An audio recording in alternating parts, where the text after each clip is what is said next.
গল্প যদি বলি ভালোবাসি। লেখায় ফাতেমা। নিজের স্বামীকে অন্য একটি মেয়ের সাথে দরজায় দাঁড়িয়ে থাকতে দেখে থমকে যায় অধরা। মনে মনে ভাবতে থাকে কে এই মেয়ে, কি তার পরিচয়, আর তার স্বামীর সাথেই বা কেন। এসব ভাবতে থাকে। এদিকে তার শাশুড়ি তাকে ডাকতে এসে দরজার সামনে নিজের ছেলের পাশে একটি লাল শাড়ি পরা মেয়েকে দেখে। সে ঘাড় ঘুরিয়ে অধরার দিকে তাকায়, যে কিনা স্বামীর দিকে তাকিয়ে পাথরের ন্যায় হয়ে দাঁড়িয়ে আছে। সে এবার নিজের ছেলের দিকে তাকিয়ে বলে, বাবা তুই কিন্তু তোর পাশে শাড়ি পরা মেয়েটিকে। তার ছেলে রিফাত হাস্যজ্জ্বল মুখে উত্তর দেয়, তোমার নতুন বৌমা রিনা। রিনা আমার মা। সালাম দেও। মেয়েটি এগিয়ে গিয়ে কাকলি বেগমকে সালাম করে। সে হেসে বলে, বেঁচে থাকো মা। এদিকে অধরা অবাক হয় তার শাশুড়িকে দেখে, যার ছেলে ঘরে বউ থাকতে দ্বিতীয় বিয়ে করেছে। সে কিনা হাসি মুখে নতুন বউকে বরণ করে নিচ্ছে। অধরা তার স্বামীর দিকে তাকায়, কাঁপা কাঁপা কণ্ঠে বলে, রিফাত তুমি দ্বিতীয় বিয়ে করেছ। রিফাতের হাস্যজ্জ্বল মুখ চুপসে যায় অধরাকে দেখে। সে বলে, হ্যাঁ। তোর কোন সমস্যা? ঘরে বউ থাকতেও তুমি দ্বিতীয় বিয়ে কেন করলে? আমার মধ্যে কিসের কমতি ছিল? অধরার চোখ থেকে পানি পড়ছে। রিফাত বলল, তোকে আমার কোনো কালেই ভালো লাগতো না। বিয়ের আগে থেকেই আমি আর রিনা দুজন দুজনকে ভালোবাসতাম। কিন্তু বাবা আমাকে জোর করে তোর সাথে বিয়ে দেয়। কাকলি বেগমের অধরাকে দেখে রাগ হয়। সে এই মেয়েকে কখনো মন থেকে মেনে নেয়নি। শুধু তার স্বামীর জন্য ছেলের বউ করে রাখতে হয়েছে। সে সবসময় চাইতো অধরাকে তাড়াতে, কিন্তু সুযোগ হয়নি। আজ ছেলে যেহেতু সুযোগ করে দিয়েছে, হাত ছাড়া করা যাবে না। সে রাগ মিশ্রিত কণ্ঠে বলে, ফ্যাচ ফ্যাচ করে না কেঁদে দরজা থেকে সরে দাঁড়া। আমার নতুন বৌমাকে ঘরে ঢুকতে দে। অধরা সরে দাঁড়ায়। রিফাত খুশি হয় মাকে মেনে নিতে দেখে। সে রিনাকে নিয়ে নিজের ঘরে যায়। অধরা মেঝেতে বসে পড়ে হাউমাউ করে কাঁদতে থাকে। অধরা কফি বানিয়ে রিফাতের রুমে যায়। দরজায় দাঁড়িয়ে দেখতে পায় রিফাত রিনার মাথায় বিলি কেটে দিচ্ছে। অধরারও চোখে পানি জমে। রিফাত অধরাকে কখনো চুলে বিলি কেটে দিচ্ছে কিনা অধরার জানা নেই। রিনা চোখ হঠাৎ দরজার দিকে যায়। সে দেখে অধরা দাঁড়িয়ে কাঁদছে। রিনা জোর গলায় বলে, আমার কফি ঠান্ডা হলে কিন্তু আবার বানিয়ে আনতে হবে। রিনার কথা শুনে অধরা দ্রুত ঘরে ঢুকে কফি এগিয়ে দেয়। অধরাকে দাঁড়িয়ে থাকতে দেখে রিফাত বলে, কি হলো দাঁড়িয়ে আছিস যে, কিছু বলবি? অধরা মাথা নাড়িয়ে বোঝায় কিছু বলবে না। সে উল্টো ঘুরে ঘর থেকে বেরিয়ে যাওয়ার আগে আর একবার পিছন ঘুরে তাকিয়ে দেখে, এই ঘর এই সংসার একসময় তার ছিল, কিন্তু এগুলো এখন অন্য কারো। সে দীর্ঘশ্বাস ফেলে ঘর থেকে বেরিয়ে যায়। নুরুল সাহেব বসে খবরের কাগজ পড়ছেন। সেই সময় অধরা চা নিয়ে শ্বশুরের হাতে দিল। নুরুল সাহেব চায়ে চুমুক দিয়ে বললেন, সত্যি মা তোর হাতের চা অসাধারণ। বসো এখানে। অধরা শ্বশুরের কথা মতো বসল। নুরুল সাহেব চা শেষ করে বলে, জানিস মা, এই 2 দিন তোর হাতের চা অনেক মিস করেছি। সে অধরার মুখের দিকে তাকিয়ে বলে, কি হয়েছে মা, তোর চোখ ফুলে আছে কেন? সেই সময় রিফাত আর রিনা সেখানে আসে। নুরুল সাহেব রিনাকে দেখে অবাক হয়। এই মেয়ে তার ছেলের সাথে কি করে? সে প্রশ্ন করে, রিফাত এই মেয়েটিকে আর তোমার সাথে কেন? রিফাত বলে, আমার বউ।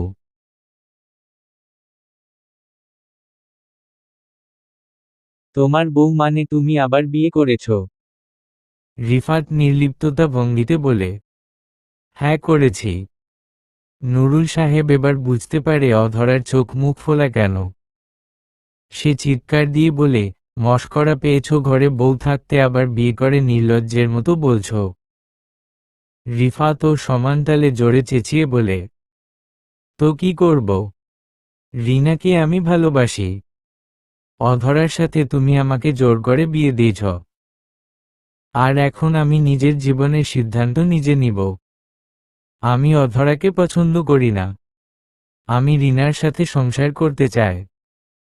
অধরা চোখ বেয়ে পানি পড়ছে। নুরুল সাহেব অবাক হয়ে ছেলের দিকে তাকিয়ে থেকে বললেন, খাঁটি সোনা চিনলে না বাবা? এদিকে বাবা ছেলের চেঁচামেচিতে কাকলি বেগম ঘর থেকে বেরিয়ে আসে। দেখে নুরুল সাহেব পাথরের মতো বসে আছে। তার পাশে অধরা দাঁড়িয়ে আছে। সে চেঁচিয়ে বলল, হচ্ছেটা কি এখানে? রিফাত রেগে বলে, সেটা না হয় তোমার স্বামীর কাছে জিজ্ঞাসা কর। বলে রিনা হাত ধরে নিজের রুমে চলে যায়। কাকলি বেগম বুঝতে পেরে অধরার দিকে তাকিয়ে বলে, এখনো পড়ে আছি সেই বাড়ি যাসনি? তোর জন্য সংসারে এত ঝামেলা। নুরুল সাহেব বলেন, কাকলি, ভুলে যেও না সে তোমার পুত্রবধূ। তার সাথে তুমি এমন আচরণ করতে পারো না। কাকলি বেগম বিদ্রূপের হাসি দিয়ে বলল, যার জন্য অধিকার দেখায় সেই তো তাকে চায় না। বলে কাকলি বেগম চলে গেল। শাশুড়ির কথা শুনে অধরা চোখ মুছে শক্ত হয়ে দাঁড়ায়। সে ভাবে ঠিকই তো, যার জন্য এই বাড়ি থাকবে সে তো তাকে চায় না। তাহলে সে কেন থাকবে? নুরুল সাহেব সোফা ছেড়ে উঠে এসে বললেন, আমাকে ক্ষমা করে দিস মা। আমার জন্য তোর ফুলের মতো জীবনটা নষ্ট হয়ে গেল। আমি বাবা হিসেবে কলঙ্ক, যে নিজের ছেলেকে মানুষ করতে পারেনি। অধরা বলে, এমনভাবে কেন বলছেন বাবা? আপনি ছাড়া এই বাড়িতে আমি কখনো থাকতেই পারতাম না। আর দোষ করেছে আপনার ছেলে, অনুতপ্ত হলে সে হবে, আপনি কেন হবেন? জোর করে কখনো সংসার হয় না। তাই সে যাকে নিয়ে থাকতে চায় তাকে নিয়েই থাকুক। আমি তাদের মধ্যে আর তৃতীয় ব্যক্তি হয়ে থাকতে চাই না। আমি এখনই চলে যাচ্ছি এই বাড়ি ছেড়ে। আপনি সবসময় আমার পাশে থাকবেন বাবা। নুরুল সাহেবের অধরার কথা শুনে ভীষণ কষ্ট হয়। অধরাকে সে নিজে পছন্দ করে এই বাড়ির পুত্রবধূ বানিয়ে এনেছিল। অথচ আজ সেই অধরা এই বাড়ি ছেড়ে চলে যাচ্ছে, সে কিছু করতে পারছে না। অধরা সেই সময় বাড়ি ছেড়ে ভাইয়ের বাসায় আসে। সেখানে তার ভাই ভাবি আর মা থাকে। তার বাবা আগেই মারা গেছে। নুরুল সাহেব আর তার বাবা পুরনো বন্ধু ছিল। নুরুল সাহেব অধরাকে পছন্দ করে তার ছেলের জন্য। অধরার বাবাও অমত করেনি। সেও চাই বন্ধুর সাথে নতুন করে সম্পর্ক করতে। কিন্তু বিয়ের আগেই অধরারও বাবা মারা যায়। নুরুল সাহেব তার কথা রাখতে তার ছেলের সাথে অধরারও বিয়ে দেয়। অধরা ভাইয়ের বাড়ি এসে সোজা নিজের রুমের বিছানায় গা এলিয়ে দেয়। ক্লান্ত থাকায় কিছুক্ষণের মধ্যে ঘুমিয়ে যায়। এদিকে অধরাকে কোনো কথা না বলে সোজা নিজের রুমে চলে যাওয়াতে অবাক হয় তার মা আসমা বেগম আর ভাবি মারিয়া। মারিয়া তার শাশুড়িকে উদ্দেশ্য করে বলে, মা, অধরারও কি হলো, কোনো কথা না বলে চলে গেল যে? আসমা বেগমও বললেন, আমিও বুঝতে পারলাম না বৌমা। হয়তো কিছু হয়েছে, নয়তো অধরা তো কখনো এমন করে না। মারিয়া ও বুঝদারের মতো মাথা নেড়ে বলল, আমি রান্না করতে যাই মা। অধরার পছন্দের কিছু রান্না করি। বলে চলে গেল। এদিকে অধরা চলে যাওয়াতে নুরুল সাহেব ব্যতীত বাড়ির সবাই খুশি। কাকলি বেগম ছেলে আর ছেলেবুকে খেতে ডাকলেন। রিফাত রিনা দুজনে একসাথে ডাইনিংয়ে এসে বসল। নুরুল সাহেবও এসে বসলেন। তার খেতে ইচ্ছা করছে না। তারপরও আসতে হলো, না হলে কাকলি বেগম ঝামেলা করবেন। কাকলি বেগম সরিষা ইলিশ রিফাতের প্লেটে উঠিয়ে দিয়ে বলল, বাবা, খেয়ে দেখ, তোর পছন্দের সরিষা ইলিশ রান্না করেছি, কেমন হয়েছে বলতো। রিফাত হাসিমুখে বলল, আমার মায়ের হাতের রান্না অবশ্যই ভালো হবে। কাকলি বেগম খুশিতে গদগদ। সে রিনার দিকে তাকিয়ে বলল, কি ব্যাপার বৌমা, খাচ্ছ না কেন? খাবার ভালো হয়নি নাকি? রিনা বলল, না মা, তেমন কোন ব্যাপার না, এমনি পেট ভরা তো তাই। নুরুল সাহেব ভাত নাড়ছেন আর বসে বসে এদের কাণ্ডকারখানা দেখছেন। ভাবছেন কাকলি কখনো অধরার সাথে এত ভালো ব্যবহার করছে কিনা। সে সব সময় অধরাকে তুচ্ছ তাচ্ছিল্য করত। নুরুল সাহেবকে ভাত নাড়তে চাড়তে দেখে কাকলি বেগম কড়া গলায় বলল, কি হলো, খাচ্ছ না কেন? ওই ফকিন্নির মেয়ের জন্য খাচ্ছ না? জানি না কি জাদুটোনা করছে ওই মেয়ে, যার জন্য এত দরদ তোমার। নুরুল সাহেব খাওয়া থুয়ে উঠে দাঁড়ালেন। কাকলি, তুমি কখনো ভালো হবে না। যাকে ফকিন্নি বলছো, দেখবে একসময় তার কাছে ক্ষমা চাওয়ার জন্য তুমি তাকে পাগলের মতো খুঁজছ। তাকে এই বাড়ি ফিরিয়ে আনার জন্য তুমি কত কিছু করবে, কিন্তু সে আসবে না। কথাটা মিলিয়ে নিও, বলে চলে গেল। কাকলি বেগম তার কথায় মুখ বাঁকিয়ে বললেন, আমার এত দুসময় কখনো আসবে না। রিনা একটু বাঁকা হেসে ভাবল, কয়েকদিন দিন দেরি করেন, সেই দুসময় আমি নিয়ে আসব আপনার জীবনে। অধরা চোখ খুলে দেখল তার মা তার মাথার কাছে বসে হাত বুলিয়ে দিচ্ছে। সেই উঠে বসল। আসমা বেগম বললেন, কি হয়েছে মা তোর, এত চুপচাপ আছিস যে? আর একা আসলি কেন?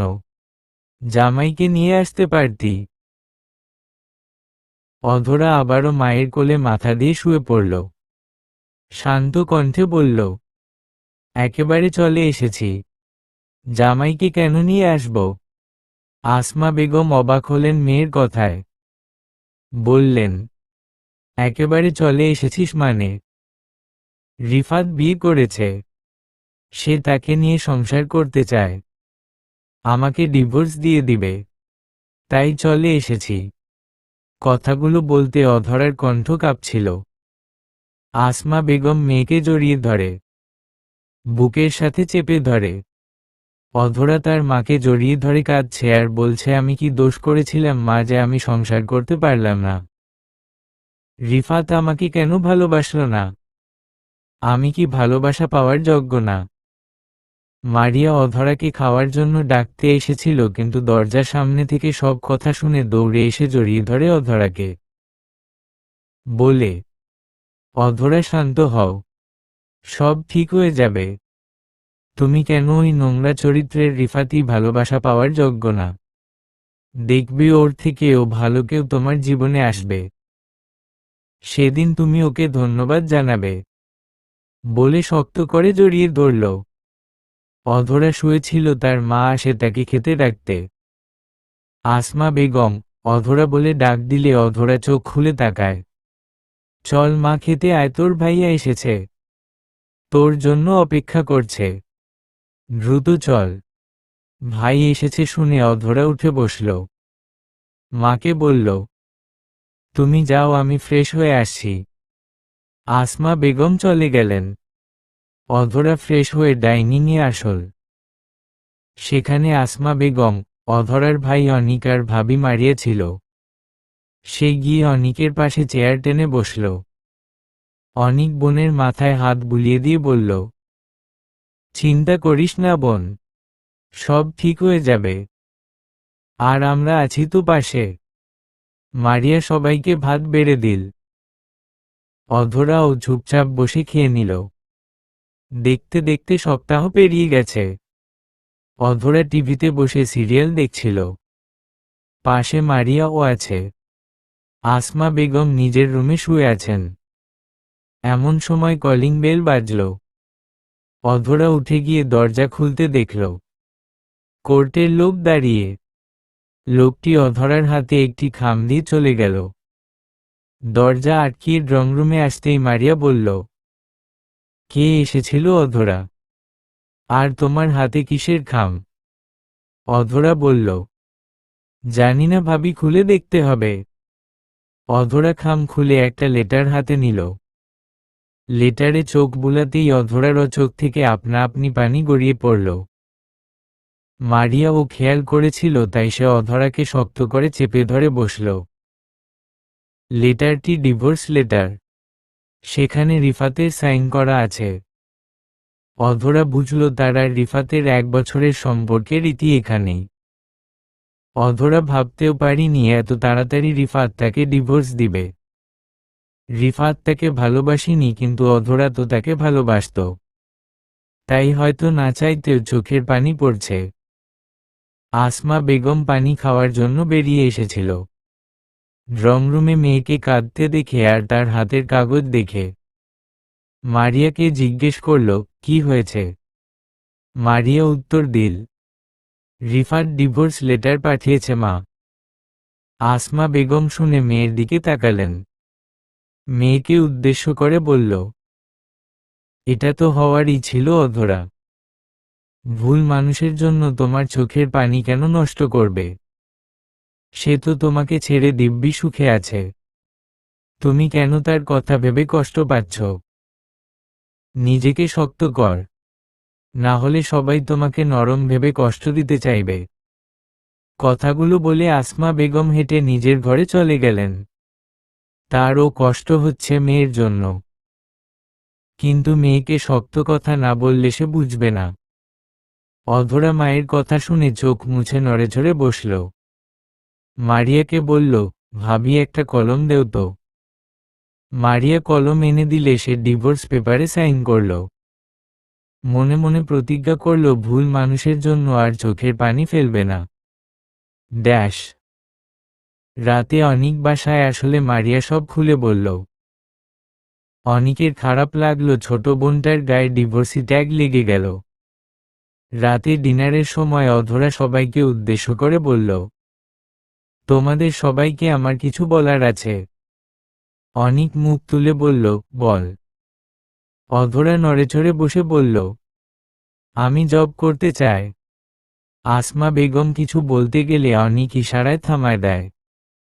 অধরাকে উদ্দেশ্য করে বলে, তোর যেইটা ভালো মনে হয় কর, আমরা তোর পাশে আছি। অনিক আর কিছু বলল না। সে বোনকে পরিপূর্ণ স্বাধীনতা দিল।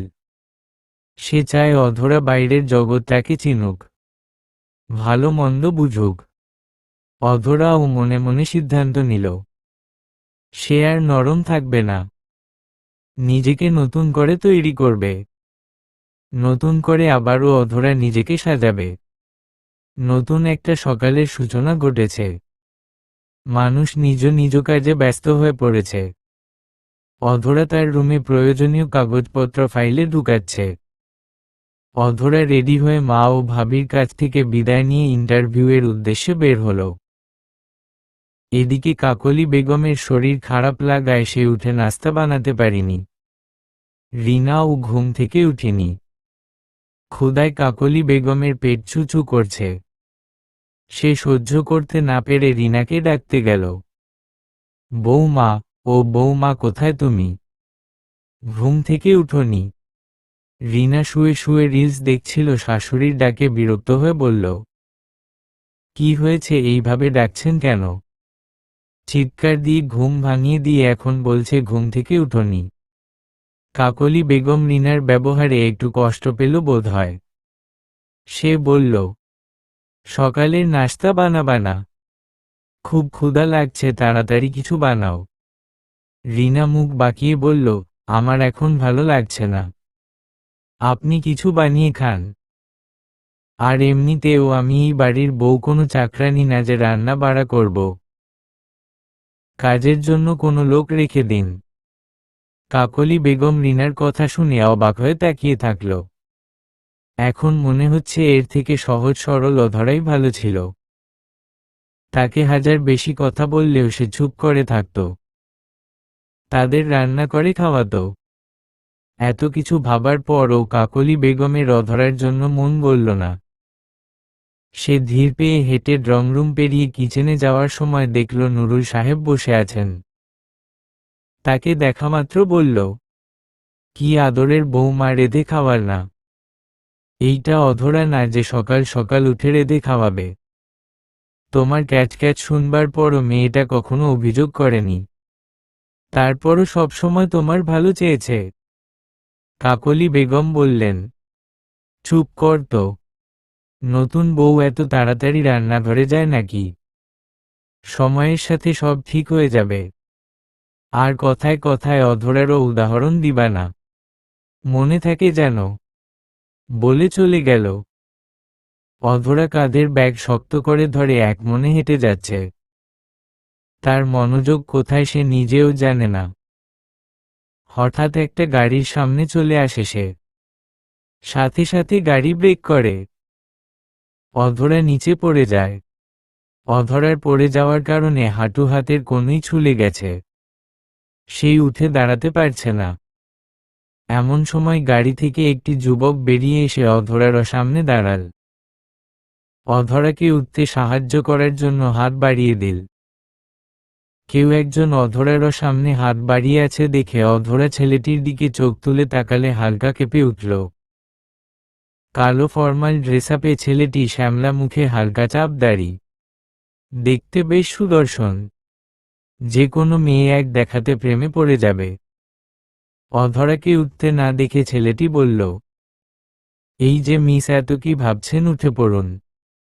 অধরা বলল, আমি একাই উঠতে পারব।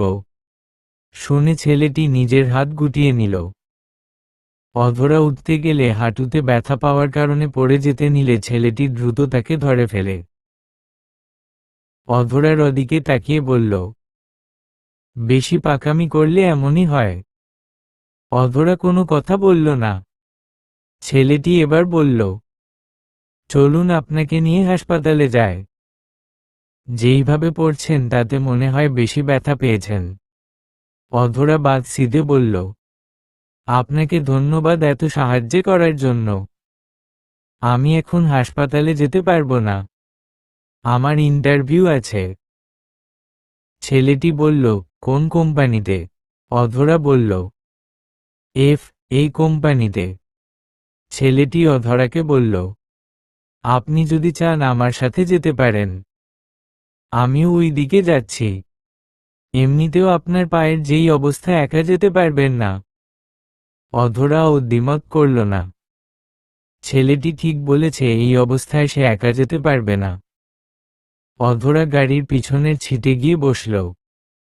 ছেলেটি তার দিকে ফার্স্ট এইড বক্স দিয়ে বলল, ক্ষত পরিষ্কার করে অ্যান্টিসেপটিক লাগিয়ে নিন। অধরা নিল। স্যাভলন মেশানো তুলা ক্ষতস্থানে লাগাতেই জ্বলে উঠল।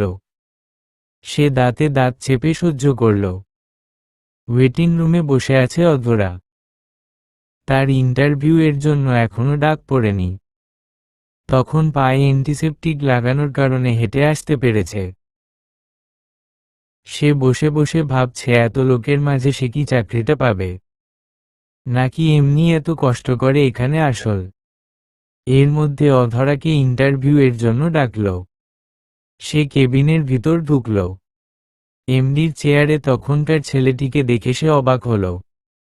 ছেলেটি তাকে বলল, বসুন। অধরা বসে পড়ল।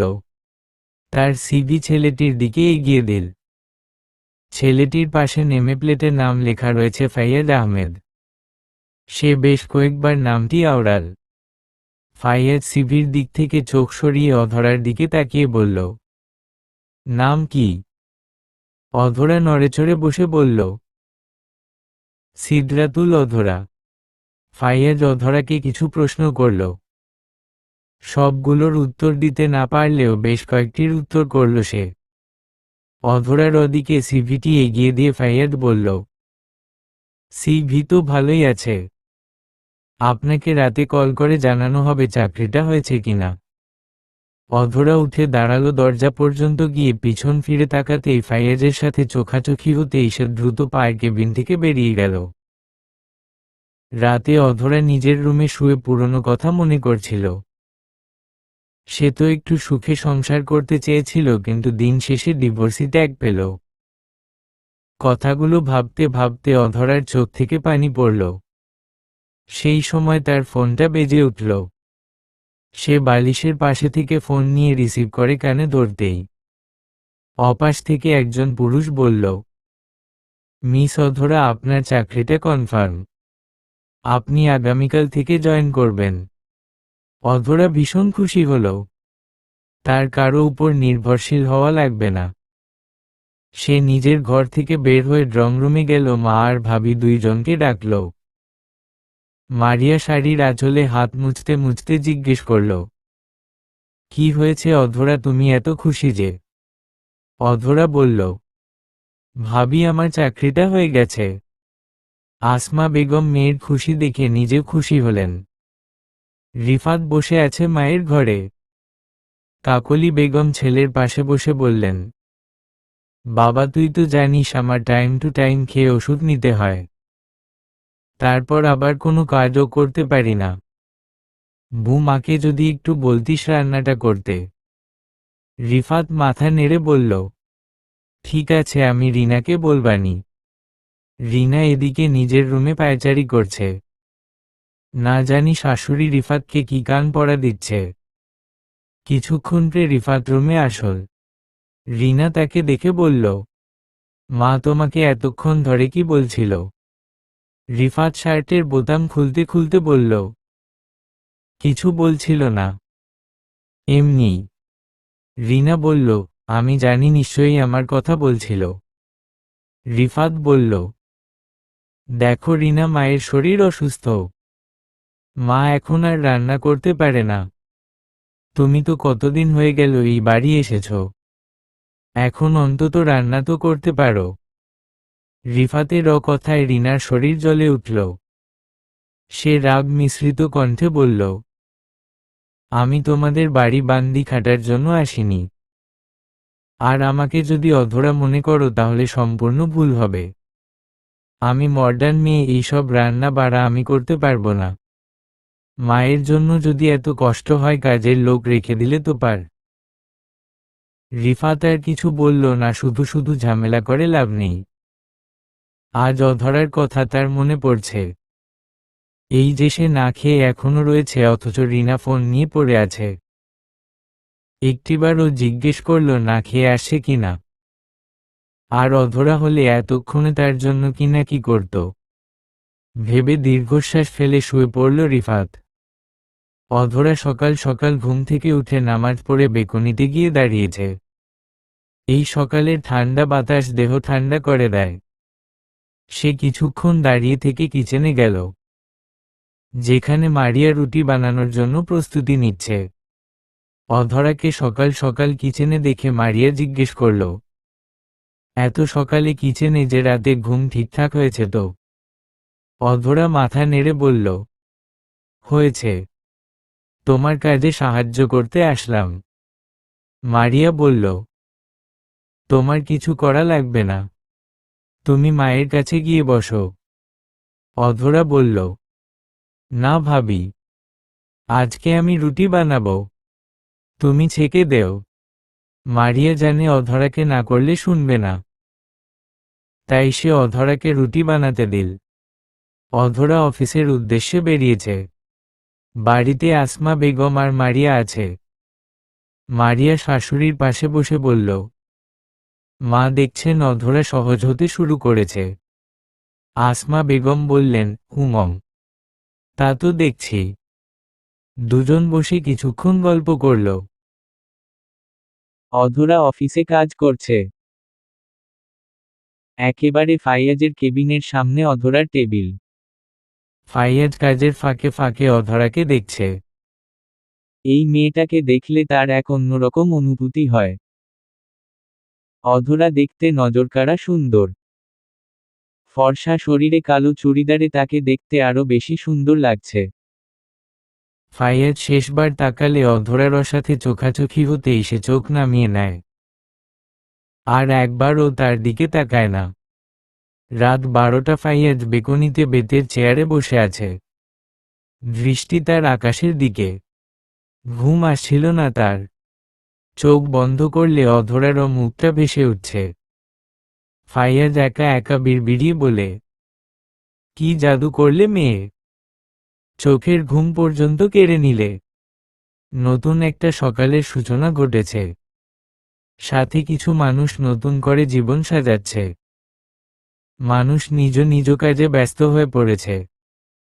মারিয়া রান্না করছে, অধরা তাকে সাহায্য করছে। মারিয়া ভাজি নাড়তে নাড়তে বলল, অধরা তোমার নতুন জবটা কেমন লাগছে? অধরা ঘাড় ঘুরিয়ে ভাবির দিকে তাকিয়ে বলল, ভালোই, বলে আবারও কাজে মন দিল। রিনা ঘুম থেকে উঠে ফ্রেশ হয়ে ড্রয়িং রুমে গেল, যেখানে আগে থেকেই কাকলি বেগম ও নুরুল সাহেব বসে আছে। নুরুল সাহেব বসে চা খাচ্ছে আর খবরের কাগজ পড়ছেন। কাকলি বেগম তার সাথে টুকিটাকি কথা বলছে। রিনা তাদের দিকে এক ঝলক তাকিয়ে সোফায় বসে সার্ভেন্টের উদ্দেশ্যে এক কাপ কফি আনতে বলল। কাকলি বেগম রিনার দিকে তাকিয়ে আছে। রিনা কখনো তার সাথে ভালোভাবে কথা বলে না। অধরা তার সাথে কত সুন্দর করে কথা বলতো, সারাক্ষণ মামা বলে ডাকত। তখন সে তাকে বিভিন্নভাবে কথা শোনাত। রিফাত অফিস যাওয়ার জন্য তৈরি হচ্ছে। রিনা রুমে ঢুকে বিছানায় পা ঝুলিয়ে বসল। রিফাতকে উদ্দেশ্য করে বলল, আমার কিছু টাকা লাগবে। রিফাত রিনার দিকে না তাকিয়ে বলল, 2 দিন আগে না টাকা নিলে, এখন আবার টাকা দিয়ে কি করবা? রিনা বলল, 2 দিন আগে টাকার প্রয়োজন ছিল তাই নিয়েছি। এখন আমার শপিং করা লাগবে, টাকা প্রয়োজন। রিফাত হাত ঘড়ি পরে রিনার পাশে বসে বলল, রিনা শোন, আমার কাছে আপাতত টাকা নেই, এখনো আমার স্যালারি দেয়নি, তাই শপিং তুমি কয়েকদিন পর করো। রিনা ফুঁসে উঠে বলল, আমার আজই টাকা লাগবে। রিফাত এবার বলল, আমার কাছে টাকা নেই বললাম তো, থাকলে আমি তোমায় দিতাম না। রিনা রেগে চেঁচিয়ে বলল, বউয়ের চাহিদা পূরণ করতে না পারলে বিয়ে কেন করেছ? এই নিয়ে দুইজন চেঁচামেচি করে। শেষে রিফাত রেগে না খেয়ে বেরিয়ে যায়। কাকলি বেগম জোরে ডেকে বলল, বাবা না খেয়ে যাস না। রিফাত না দাঁড়িয়ে বেরিয়ে যায় বাড়ি থেকে। রিনা রেগে ফুলদানি আছাড় মারে, সাথে সাথে ফুলদানি চূর্ণ বিচূর্ণ হয়ে যায়। কাকলি বেগম ও নুরুল সাহেব বসে বুঝার চেষ্টা করে কি হয়েছে। তখনই রিনাও বেরিয়ে যায়। অধরা অফিসে নিজের কেবিনে বসে আছে। তখন তার একটি মেয়ে কলিগ আসে তার কাছে। মেয়েটির নাম শান্তা। শান্তার সাথে অধরারও ভালো সম্পর্ক তৈরি হয়ে গেছে। শান্তা অধরারও কাছে এসে দাঁড়ায়।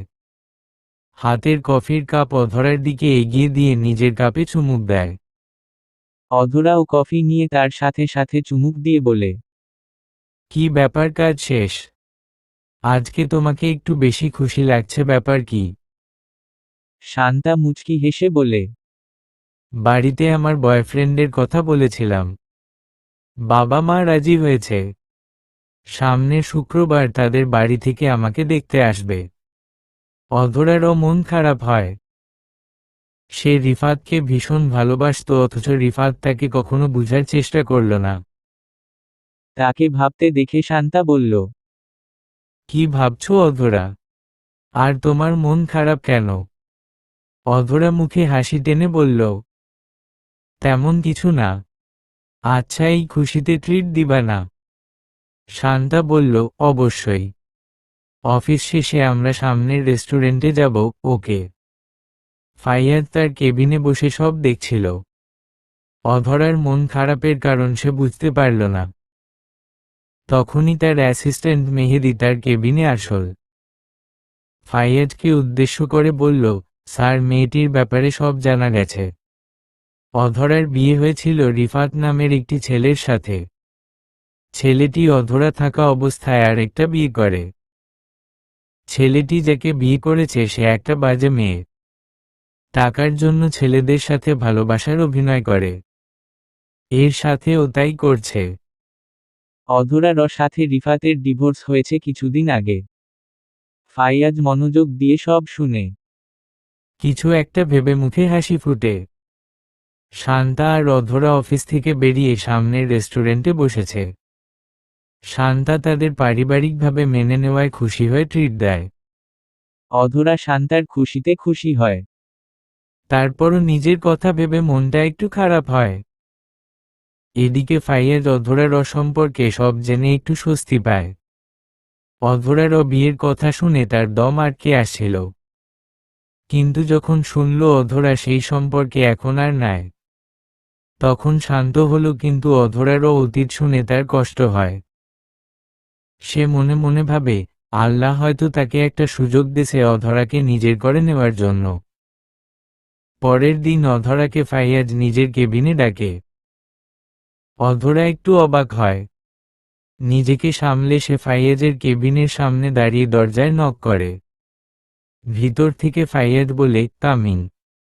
অধরা ভিতরে প্রবেশ করে। ফাইয়াজ ফাইলের দিকে তাকিয়ে বলে, বসুন। অধরা চেয়ার টেনে বসে পড়ে। ফাইয়াজ এইবার অধরার দিকে তাকিয়ে বলে, মিস অধরা, আমি একটা নতুন প্রজেক্ট শুরু করেছি। আর আপনার কাজগুলো দেখেছি। আপনার কাজগুলো আমার বেশ পছন্দ হয়েছে। তাই আপনাকে আমি এই প্রজেক্ট দায়িত্ব দিতে চাই। এখন বলুন আপনার কি মতো, রাজি আছেন কি না? অধরা দ্বিধায় পড়ে যায়। এখন সে কি উত্তর দিবে? আগে কখনো এত বড় কাজের দায়িত্ব সে পায়নি। অধরাকে ভাবতে দেখে ফাইয়াজ বলে, আপনার কাজের সৃজনশীলতা দেখে আমার মনে হচ্ছে এই প্রজেক্টের দায়িত্ব আপনাকে দিলে বেশি ভালো হবে। অধরা ফাইয়াজের দিকে তাকিয়ে দেখে সে তার উত্তর শোনার জন্য উৎসুক দৃষ্টিতে তাকিয়ে আছে। অধরা নড়েচড়ে বসে বলল, আমি চেষ্টা করব স্যার। অধরা অবশেষে রাজি হয়। ফাইয়াজ মনে মনে খুশি হয়। এই প্রজেক্ট শুধুমাত্র অধরার সাথে ফ্রি হওয়ার জন্য, তার সাথে দূরত্ব কমানোর জন্য। ফাইয়াজ অধরাকে বলে, আগামী দিন থেকে সে যেন প্রজেক্টের কাজ শুরু করে। অধরা সম্মতি দিয়ে কেবিনের থেকে বেরিয়ে যায়। এদিকে রিনা আগের থেকেও বেশি উগ্র আচরণ করছে। ছোটখাটো বিষয়ে তাদের ঝগড়া লাগছে। রিনা বাড়ির কোন কাজ তো করেই না, উল্টে সারাক্ষণ ফোন চালায়। বন্ধুবান্ধবের সাথে আড্ডা দেয়। টাকা নষ্ট করে। রিফাত এই বিষয়গুলো নিয়ে ভীষণ বিরক্ত। তার এইসব আর ভালো লাগে না। কাকলি বেগম রিফাতকে নিজের ঘরে ডাকে। রিফাত এসে মায়ের পাশে বসে। কাকলি বেগম রিফাতকে বলে, রিফাত বাবা, রিনাকে এইভাবে চলতে দিলে তো সংসার টিকবে না। রিফাত অসহায় বোধ করে। সে অধরার সাথে কাটানো দিনগুলো ভাবে। এখন তার মনে হয় অধরায় তার জীবনে পারফেক্ট ছিল। রিফাত হতাশ হয়ে বলে, মা, এখন আমি কি করব? কিছু বুঝতে পারছি না। কাকলি বেগম দীর্ঘশ্বাস ফেলেন। সে এখন তার ভুল বুঝতে পারে। রিফাত তার মায়ের দিকে তাকিয়ে বলে, মা, আমি না হয় ভুল ছিলাম, কিন্তু তুমি তো আমাকে বুঝাতে পারতে যে এসব ভুল হচ্ছে। কিন্তু তা না করে তুমি আরও আমাকে সমর্থন করে অধরাকে তাড়িয়ে দিয়েছ। কাকলি বেগম মাথা নিচু করে রাখে। এখন তার ভীষণ অনুশোচনাবোধ হচ্ছে। দেখতে দেখতে সপ্তাহ পেরিয়ে গেছে। অধরা নতুন প্রজেক্ট নিয়ে কাজ করছে। ফাইয়াজের সাথেও সে অনেকটাই সহজ হয়ে গেছে। শান্তার বিয়ে সামনের শুক্রবারে ঠিক করেছে। রিফাত আর রিনার সম্পর্কের অবনতি ঘটছে। অধরা সকাল সকাল অফিসে চলে আসে। সে নিজের ডেস্কে বসতেই ম্যানেজার রফিক তার কাছে আসে। হ্যালো অধরা, কেমন আছো? অধরা ল্যাপটপ অন করতে করতে বলে, জি আলহামদুলিল্লাহ ভালো আছি। আপনি? রফিক হেসে বলে, আমিও ভালো আছি। অধরা তার দিকে একবার তাকিয়ে ল্যাপটপের দিকে মনোযোগ দেয়। লোকটাকে আর পাত্তা দেয় না। রফিক ওইখান থেকে চলে যায়। অধরা তার যাওয়ার দিকে তাকিয়ে হাঁফ ছেড়ে বাঁচে। এই লোকটাকে অধরার মোটেও সুবিধার মনে হয় না। অধরার দিকে খারাপ নজরে তাকায়। আশেপাশে ঘোরার চেষ্টা করে। তাই অধরা নিজেকে এই লোকের থেকে দূরে রাখার চেষ্টা করে। কিছুক্ষণ পরে শান্তা আসে। শান্তা নিজের ডেস্কে বসে জোরে জোরে নিঃশ্বাস নেয়। অধরা শান্তাকে বলে কি হয়েছে শান্তা? শান্তা বলে কিছু না, ঘুম থেকে উঠতে দেরি হয়ে গেছে, তাই তাড়াতাড়ি করে অফিসে আসতে যেয়ে অনেক বেশি কষ্ট হয়ে গেছে। অধরা নিজের ডেস্কে বসে কাজ করছে। শান্তা রেস্ট নেওয়ার জন্য একটু হেঁটে বেড়াচ্ছে। হঠাৎ তার চোখ ফাইয়াজের কেবিনের দিকে যায়। যেখান থেকে দেখা যাচ্ছে ফাইয়াজ অধরার দিকে তাকিয়ে আছে। শান্তা কিছু বুঝবার চেষ্টা করে। অধরার দিকে তাকায়। অধরা নিজের কাজে ব্যস্ত। সে অধরার ওদিকে তাকিয়ে বলে, অধরা, ফাইয়াজ স্যার মনে হয় তোকে পছন্দ করে। অধরা শান্তার দিকে তাকিয়ে বলে, কি যা তা বলছিস, মাথা ঠিক আছে তোর? শান্তা ফাইয়াজের কেবিনের দিকে ইশারা করে বলে, ওই দিকে দেখ। অধরা শান্তার কথা মতো তাকাতে ফাইয়াজের সাথে চোখাচোখি হয়ে যায়। ফাইয়াজ দ্রুত নিচের দিকে তাকায়, যেন মনে হয় সে ফাইল দেখছে। কিন্তু অধরা তার আগেই তাকে দেখে ফেলেছে। রিফাত অফিসে বসে বসে ভাবছে কি করবে সে, কিভাবে বাঁচাবে নিজের সংসার। সে এখন ভালোভাবে টের পাচ্ছে অন্যকে কষ্ট দিয়ে নিজে সুখী হওয়া যায় না। সে অধরাকে কষ্ট দিয়েছে, তাই তো নিজ থেকে সেও কষ্ট পাচ্ছে। অধরা ফাইয়াজের কেবিনের দরজা ঠেলে ভিতরে ঢুকল। ফাইয়াজ তাকে ডেকেছে। সে ভিতরে গিয়ে বলল, স্যার আপনি আমাকে ডেকেছেন? ফাইয়াজ বলল, অধরা বসুন, আপনার সাথে আমার কথা আছে। অধরা বসে। ফাইয়াজ বলে, অধরা, আপনার সাথে প্রজেক্টের ব্যাপারে কিছু কথা ছিল, ইম্পর্ট্যান্ট। তাই বলছিলাম আপনি যদি কিছু মনে না করেন তাহলে আমরা আজ সন্ধ্যায় কোনো রেস্টুরেন্টে বসতে পারি কি? সেখানে বসেই প্রজেক্টের ব্যাপারে কথা হবে। অধরা কিছুক্ষণ ভেবে কিছু বলতে যাবে এমন সময় তার ফোন বাজে। তার মা কল দিয়েছে। অধরা ভ্রু কুঁচকায়, তার মা তো এই সময় কল দেয় না। তাহলে কি কোন বিপদ হলো?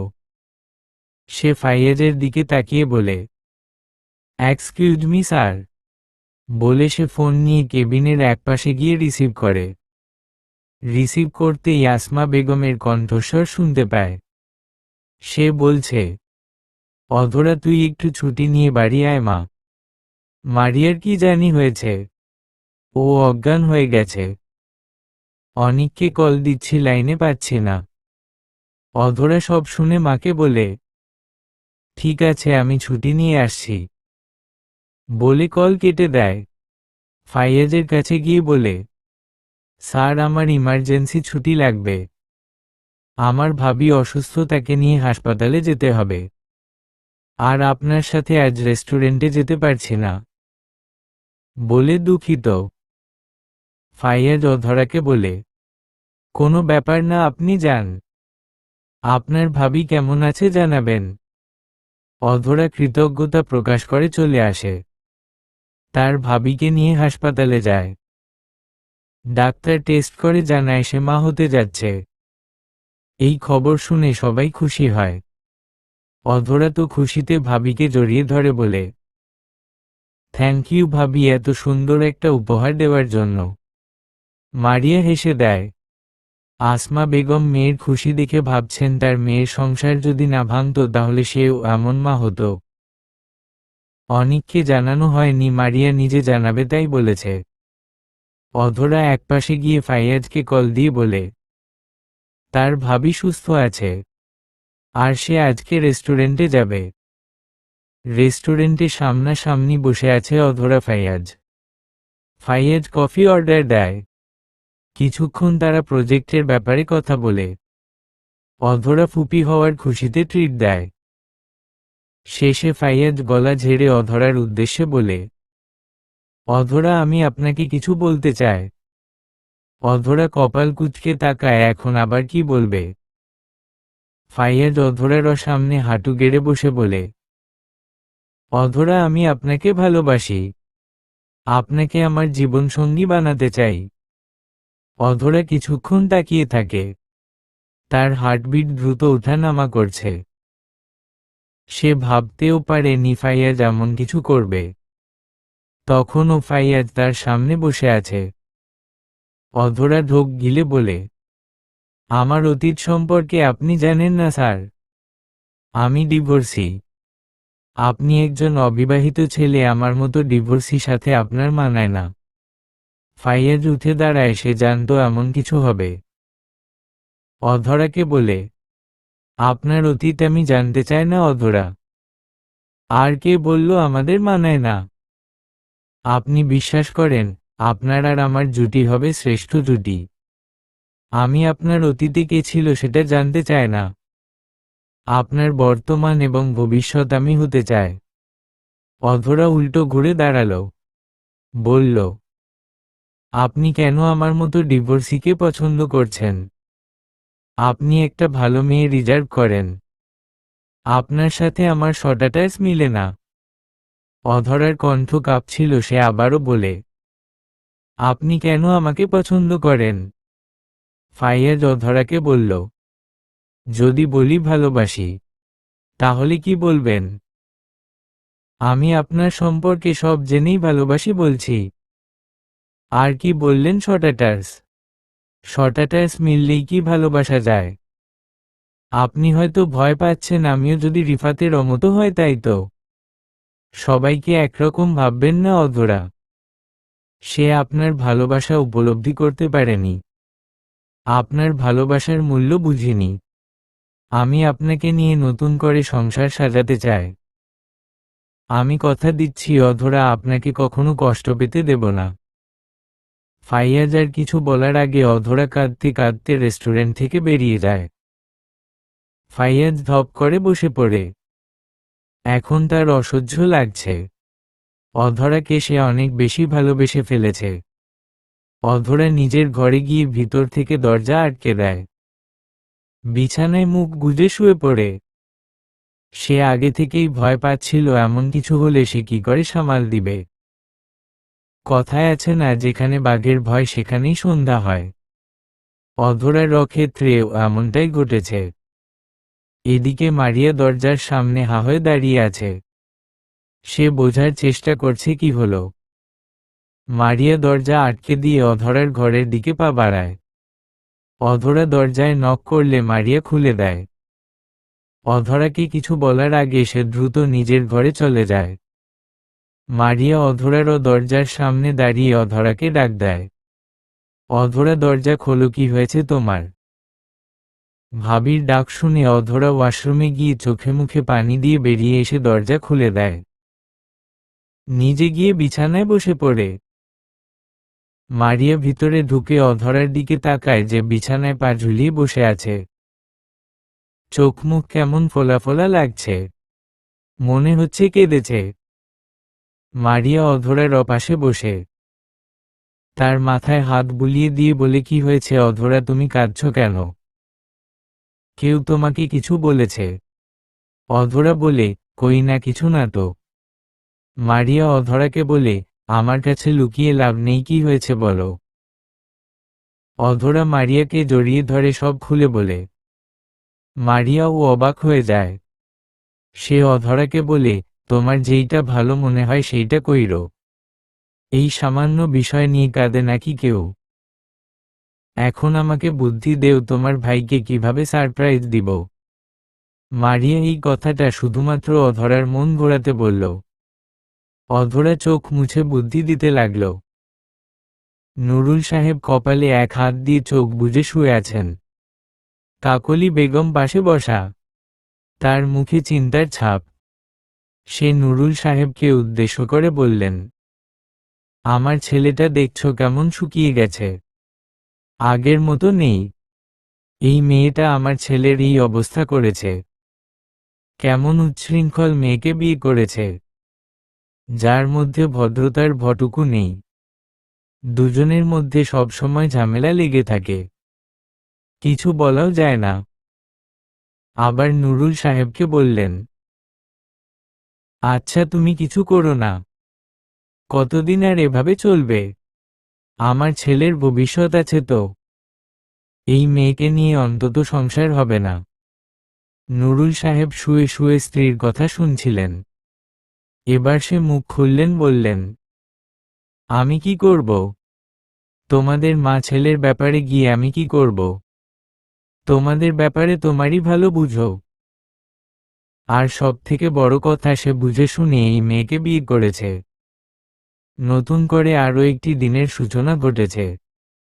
অধরা গুছিয়ে অফিসের জন্য বেরিয়েছে। বেরোনোর সময় অনিক অধরাকে বলে দেশে আজ যেন একটু তাড়াতাড়ি ফিরে আসে। অধরা সকাল সকাল অফিসে পৌঁছায়।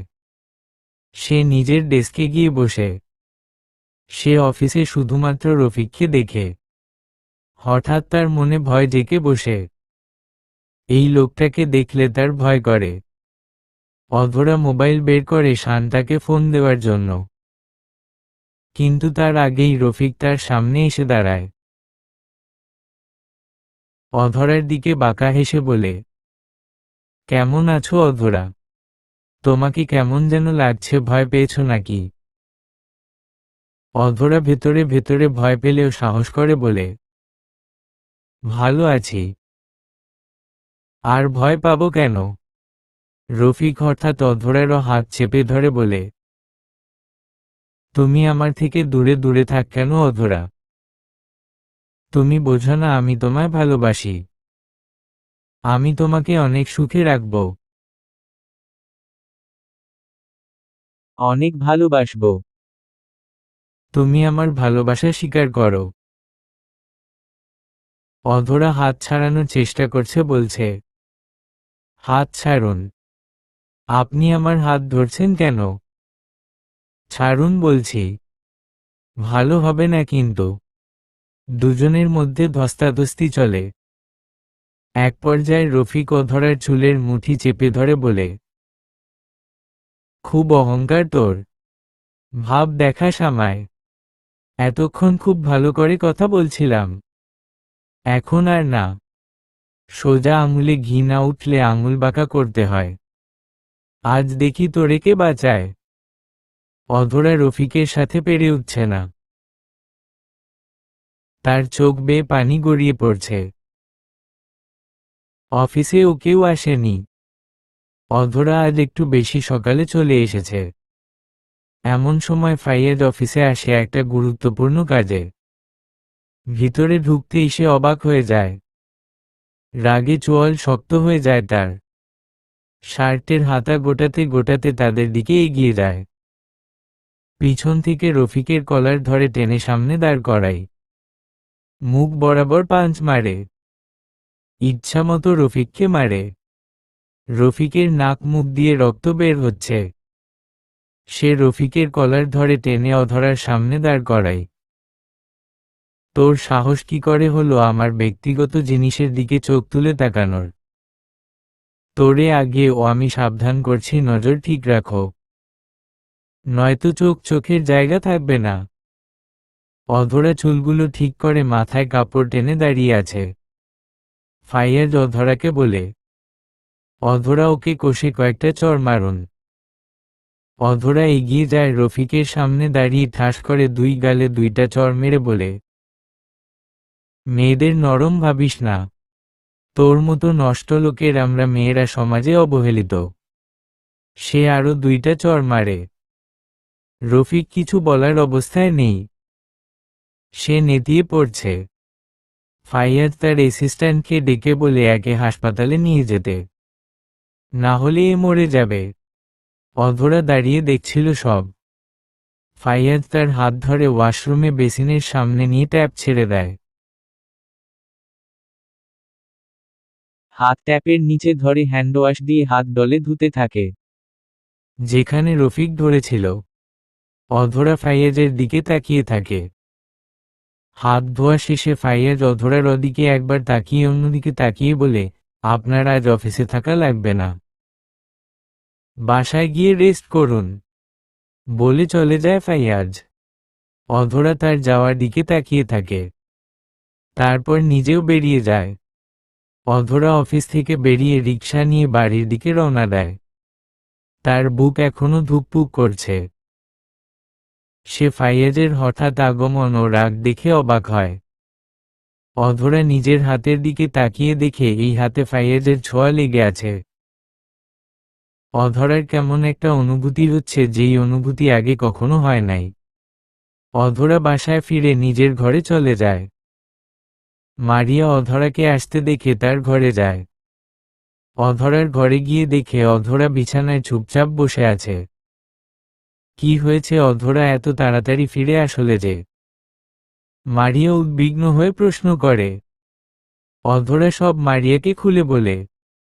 মারিয়া সব শুনে বলে, ভাগ্যিস ফাইয়াজ সময় মতো পৌঁছেছিল, না হলে কি হতো ভাবতে পারছ? মারিয়া অধরাকে বলে, চিন্তা করো না, সব ঠিক হয়ে যাবে, এখন একটু বিশ্রাম নেও, তোমার উপর এমনিতেই কত ধকল গেছে। এদিকে ফাইয়াজ নিজের কেবিনে চেয়ারের উপর বসে আছে। তার মেজাজ খিটখিটে। অধরার প্রতি রফিকের আচরণ তার রাগের মাত্রাকে চরম পর্যায়ে পৌঁছে নিয়ে গেছে। ফাইয়াজ যদি পারত রফিককে খুন করে ফেলত। অধরার ওদিকে কেউ তাকালেও তার রাগ হয়। ফাইয়াজ মনে মনে অধরার অসুরক্ষার কথা ভাবে। সে চায় না অধরা আর কোনো বিপদের মুখে পড়ুক। এমনিতেই আজ ঠিক সময়ে সে যদি না আসতো না জানি কি হতো। এই ভেবে তার মাথা আরো খারাপ হচ্ছে। পরের দিন অধরা অফিসে যেতে একটু ভয় পাচ্ছিল। মারিয়া তাকে বোঝায় ভয় পেয়ে বাড়ি বসে থাকলে হবে না, তার সাহস করে এগিয়ে যেতে হবে। অধরা মনে সাহস রেখে অফিসের উদ্দেশ্যে রওনা হয়। সে অফিসে গিয়ে দেখে ফাইয়াজ নিজের কেবিনে ব্যস্ত। অধরা নিজের ডেস্কে বসে পড়ে। কিছুক্ষণ পর ফাইয়াজের সহকারী এসে তাকে বলে ফাইয়াজ তাকে ডাকছে। অধরা বুঝতে পারছে না ফাইয়াজ এখন আবার কেন ডাকছে। সে ধীর পায়ে কেবিনে প্রবেশ করে। তাকে দেখে ফাইয়াজ একটা ফাইল এগিয়ে দিয়ে বলে, এই ফাইলটা একটু দেখে দিন, এটি জরুরি। অধরা ফাইল হাতে নিয়ে দেখে। ফাইয়াজ তার দিকে না তাকিয়ে গম্ভীর স্বরে বলে, কালকের ঘটনা ভুলে যান, আর নিজের কাজে মন দিন। কাল থেকে আপনি অফিসে 10টার সময় আসবেন আর সন্ধ্যা 6টার সময় বেরিয়ে যাবেন। অধরা অবাক হয়ে ফাইয়াজের দিকে তাকায়। ফাইয়াজ তার দিকে তাকিয়ে বলে, এটা আপনার সুরক্ষার জন্য। অধরা কোনো কথা না বলে ফাইলটা নিয়ে নিজের ডেস্কে ফিরে আসে। ফাইয়াজের এমন আচরণে সে কিছুটা দ্বিধাগ্রস্ত, আবার কিছুটা স্বস্তি অনুভব করে। অধরা তার ডেস্কে বসে ফাইলের কাজ করতে শুরু করে। কিন্তু তার মন সেদিনকার ঘটনার আশেপাশে ঘুরপাক খাচ্ছিল। ফাইয়াজকে আজকাল তার বেশিই ভালো লাগছে। তার প্রতি ফাইয়াজের কেয়ারগুলো আরও তাকে ফাইয়াজের প্রতি দুর্বল করে ফেলছে। সন্ধ্যা ঘনিয়ে আসে। অধরা অফিসের কাজ শেষ করে বের হওয়ার জন্য প্রস্তুত হয়। সে অফিসের বাইরে গিয়ে দেখে ফাইয়াজ বাইরে গাড়ির সাথে হেলান দিয়ে দাঁড়িয়ে আছে। অধরা তার দিকে তাকালে ফাইয়াজ বলে, চলুন, আমি আপনাকে বাড়ি পৌঁছে দিচ্ছি।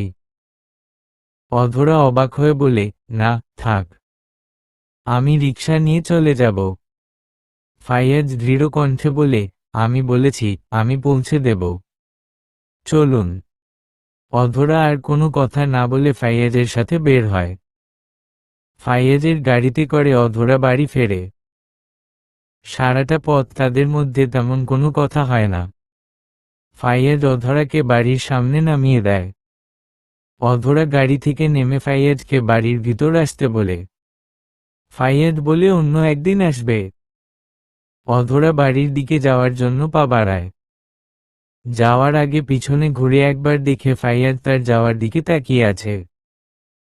ফাইয়াজের প্রতি তার মনে এক গভীর শ্রদ্ধা আর কৃতজ্ঞতার জন্ম হয়। অধরা চলে যেতেই ফাইয়াজ গাড়ি স্টার্ট দিয়ে চলে যায়। রিনা আজ তার বন্ধুদের নিয়ে বাড়িতে পার্টি করছে। কাকলি বেগম তাকে নিষেধ করা সত্ত্বেও সে শুনেনি। তাই বাধ্য হয়ে কাকলি বেগম নিজের ঘরে গিয়ে রিফাতকে কল দিয়ে বাড়ি আসতে বলে। ততক্ষণাৎ রিফাত বাড়ি ফিরে। বাড়ির ভিতর ঢুকে রিফাত দেখে রিনা তার বন্ধুদের সাথে পার্টি করছে। রাগে রিফাতের হাত মুষ্টিবদ্ধ হয়ে যায়। সে এগিয়ে গিয়ে মিউজিক অফ করে চিৎকার দিয়ে বলে, এসব কি হচ্ছে রিনা? এটা বাড়ি নাকি সার্কাস? Music of. আবার রিফাতের চিৎকার শুনে সবাই চুপ হয়ে যায়। ঘর থেকে কাকলি বেগম নুরুল সাহেব বেরিয়ে আসে। রিনা অবজ্ঞার হাসি হেসে বলে, তাতে তোমার কি? আমার যা ইচ্ছা তাই করব। আমি বন্ধুদের নিয়ে যা করি সেখানে কথা বলার তুমি কে? রিফাত অবাক হয়ে বলে, তুমি জানো না আমি কে? রিনা নির্লিপ্ততা ভঙ্গিতে বলে, না জানি না। স্ত্রীর চাহিদা পূরণ করতে না পারলে তুমি কেমন স্বামী? রিনা রিফাতকে আরো কথা শোনায়। অবশেষে রিফাত রেগে রিনার চুলের মুঠি ধরে বাড়ি থেকে বের করে দেয়। অবস্থা বেগতিক দেখে রিনার বন্ধুরা একে একে কেটে পড়ে। রিনা জোরে চিৎকার দিয়ে বলে, তোকে আমি ডিভোর্স দিব। তোর সাহস কি করে হয় আমাকে বাড়ি থেকে বের করে দেওয়ার? রিফাত বলে, এমনিতেই আমি তোকে ডিভোর্সই দিতাম। এখন তুই যেহেতু দিতে চাস, আমি তাহলে কেন কষ্ট করব? ডিভোর্স লেটারটা পাঠিয়ে দিস কেমন? বলে রিফাত দরজা আটকে দেয়। কাকলি বেগম ছেলের কাছে এসে বলে, এভাবে তোর জীবনটা নষ্ট হয়ে গেল বাবা। রিফাত সোফায় ধপ করে বসে বলে, আমার পাপের প্রায়শ্চিত্ত মা। আমি অধরাকে যেই কষ্ট দিয়েছি সেই একই কষ্ট আমিও পাচ্ছি মা। কাকলি বেগম ছেলের অসহায় মুখের দিকে তাকিয়ে থাকে। নতুন করে আরও একটি দিনের সূচনা ঘটেছে। অধরা সব ভুলে নতুন করে নির্ভয় অফিসে যাচ্ছে। ফাইয়াজও অধরার দিকে খেয়াল রাখে। রিফাত আর রিনার সংসারে অশান্তি ঠিক হচ্ছে না। রিফাত আরও অসহায় হয়ে পড়েছে। এদিকে রফিককে হাসপাতাল থেকে রিলিজ দেওয়া হয়েছে। সে প্রতিশোধের আগুনে জ্বলছে। অধরা এবং ফাইয়াজ দুজনকেই সে দেখে নিবে। অধরা অফিসে কাজ করছে এমন সময় শান্তা তার কাছে এসে বলল, অধরা আজ আমার সাথে শপিং করতে যাবি বুঝেছিস? অধরা চোখ ছোট ছোট করে বলল, আদেশ করছিস নাকি? আর এমনিতেও বিয়ে তোর, আমি কেন শপিং করতে যাব? আমার সময় নাই, তুই আন্টিকে সাথে করে নিয়ে যা। শান্তা অধরাকে বলে, প্লিজ অধরা এমন করিস না। আমরা দুজনে শপিং করতে যাব।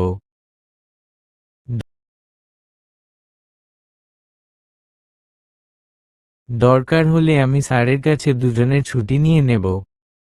তারপরও না করিস না। তুই না আমার একটা মাত্র বান্ধবী। অধরা বলে, হয়েছে আর নাটক করা লাগবে না। তার মানে তুই যাবি? শান্তা উত্তেজিত কণ্ঠে বলে। অধরা ল্যাপটপের দিকে তাকিয়ে বলে, যাব। শান্তা টুস করে অধরা গালে চুমু খেয়ে বলে, থ্যাঙ্কু বান্ধবী। অধরা গালে হাত দিয়ে বসে আছে। সে শান্তার দিকে তাকিয়ে বলল, তুই আমাকে চুমু খালি কেন?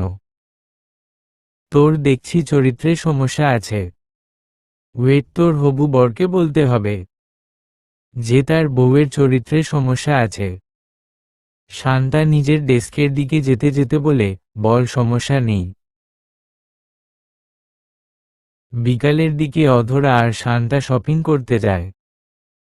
তাদের শপিং করতে করতে অনেকটা রাত হয়ে যায়। তাই দুজন পাশের একটা রেস্টুরেন্টে বসে ডিনার করার জন্য। হঠাৎ অধরার চোখ যায় সামনে টেবিলে বসে থাকা রিফাতের উপর। তার বুকটা ধক করে উঠে। রিফাতের এলোমেলো চুল, শুকনো মুখ, অবহেলায় বড় হয়ে যাওয়া চুল দাড়ি দেখে অধরা ভাবে রিফাত কি ভালো নেই এমন দেখাচ্ছে কেন তাকে। যেই রিফাত সবসময় পরিপাটি থাকে তাকে আজ এই অবস্থায় দেখে অধরা ঠিক বুঝতে পারছে রিফাত ভালো নেই। সেই সময় রিফাত সামনে তাকালে দেখতে পায় অধরা তার দিকে তাকিয়ে আছে। অধরাকে দেখে তার আরো কষ্ট হয়। রিফাত চেয়ার ছেড়ে উঠে অধরাদের টেবিলের সামনে যায়। অধরার সামনে দাঁড়িয়ে বলে, কেমন আছো অধরা? অপরিচিত একটি লোককে অধরার সাথে কথা বলতে দেখে শান্তা অবাক হয়। অধরার ওদিকে তাকিয়ে দেখে অধরার চোখে পানি। শান্তা বুঝে যায় কে এই লোক। অধরা নিজেকে সামলিয়ে বলে, আমি ভালো আছি। তুমি? রিফাত অধরার সামনে মেঝেতে ধপ করে বসে পড়ে। হাত জোর করে বলে, আমি ভালো নেই অধরা। আমি ভালো নেই। তোমাকে যেই কষ্ট দিয়েছি আমিও সেই কষ্ট পাচ্ছি। রিনার সাথে আমার ডিভোর্স হয়ে গেছে অধরা। আমাকে তুমি মাফ করে দেও অধরা। আমি তোমাকে নিয়ে আবারও সংসার করতে চাই। সত্যি বলছি অধরা, এইবার তোমাকে কোনো অভিযোগ আমি করতে দেব না। আর একবার আমাকে সুযোগ দেও তুমি। অধরারও আবারও মনে পড়ে যায় সেই পুরনো কথা। সেই দিন রিফাতের জায়গা অধরা ছিল। সংসার বাঁচানোর জন্য অধরাও এমন করছিল। অধরা ভাবে এখন সে কি করবে। রিফাতের কাছে চলে যাবে নাকি ফাইয়াজকে বিয়ে করবে। ফাইয়াজকে যে সে ভালোবেসে ফেলেছে। তাছাড়াও ফাইয়াজ তাকে প্রচণ্ড ভালোবাসে। অধরা দোটানায় পড়ে যায়। এদিকে শান্তা ভয় পাচ্ছে, সে জানে ফাইয়াজ অধরাকে কতটা ভালোবাসে। অধরা যদি এখন রিফাতের কাছে চলে যায়। অধরা অবশেষে মুখ খুলে বলে, সেইটা আর সম্ভব না রিফাত। আমি এখন ভালো আছি। আবার নতুন করে পুরনো ক্ষত জাগাতে চায় না। তুমি নতুন করে জীবন শুরু করো। তুমি তোমার সুযোগ অনেক আগেই হারিয়ে ফেলেছ। বলে অধরা শান্তার হাত ধরে বেরিয়ে যায়। রাস্তায় দুজনের কেউই কোনো কথা বলে না। শান্তা তার বাড়ির দিকে রওনা হয়। এদিকে অধরা অন্য একটি রিকশা নিয়ে বাড়ির দিকে যায়। হঠাৎ তার সামনে রফিক চলে আসে। রফিকের মুখে জায়গা জায়গা কাটা দাগ। রফিক অধরাকে রিকশা থেকে নামিয়ে নিয়ে আসে। আজকে তোমাকে কে বাঁচাবে বেইব, বলে এগোতে থাকে অধরার দিকে। সে আবারও বলে, ওহহ তোমার ফাইয়াজ হিরোকই হুমম। অধরা পিছন থেকে দৌড় দেয় রফিক ও তার পিছন পিছন দৌড়ায়, হাতে তার ছুরি। সে পিছন থেকে অধরাকে সমানে গালি দিচ্ছে আর থামতে বলছে। অধরা দৌড়াতে দৌড়াতে ফাইয়াজের গাড়ির সামনে এসে পড়ে। ফাইয়াজ গাড়ি থেকে বের হয়ে অধরাকে ঝাপটে ধরে বলে, কি হয়েছে অধরা, তুমি এত হাইপার হচ্ছ কেন? সেই সময় রফিক সেখানে আসে। বলে, বাহ, দুজনকেই একসাথে পাবো আমি ভাবতেই পারিনি। ভালোই হয়েছে। রফিক ফাইয়াজের উপর ছুরি চালাতে গেলে ফাইয়াজ সেটা ধরে ফেলে। দুজনের মধ্যে মারামারি হয়। অধরা এই সুযোগে পুলিশে ফোন দেয়। কিছুক্ষণের মধ্যে পুলিশ এসে রফিককে নিয়ে যায়। সেই রাতে ফাইয়াজ অধরাকে আবার বাড়িতে পৌঁছে দেয়। গাড়িতে বসে অধরা সাহস করে ফাইয়াজকে বলে, ফাইয়াজ স্যার, আমি আপনাকে একটা কথা বলতে চাই। ফাইয়াজ অধরার দিকে তাকায়। অধরা কিছুটা ইতস্তত করে বলে, আমি আপনাকে। কিন্তু সে কথা শেষ করতে পারে না। তার বুক ধড়ফড় করছে। ফাইয়াজ বলে, বলো। অধরা সাহস করে বলে, আমি আপনাকে বিয়ে করতে রাজি। ফাইয়াজ বলে, করুণা করছেন? আপনার বিপদে পাশে থাকছি বলে। অধরা বলে, মোটেও না। ফাইয়াজ বলে, তাহলে? অধরা ফাইয়াজের দিকে একটু এগিয়ে এসে বলে, যদি বলি ভালোবাসি। ফাইয়াজ ততক্ষণাৎ গাড়ি ব্রেক করে বলে, কি বললেন আবার বলুন। অধরা ফাইয়াজের কাঁধে মাথা রেখে বলে, ভালোবাসি আপনাকে। ফাইয়াজের মুখে একটা প্রশান্তির হাসি। অবশেষে দুইজন নতুন জীবনের উদ্দেশ্যে পা বাড়ায়। অধরা ভাবতে থাকে জীবনের পথে অনেক বাধা আসে, কিন্তু সত্যিকারের ভালোবাসা আর বিশ্বাস থাকলে সব বাধা পেরিয়ে সুখের ঠিকানায় পৌঁছানো সম্ভব। সমাপ্ত।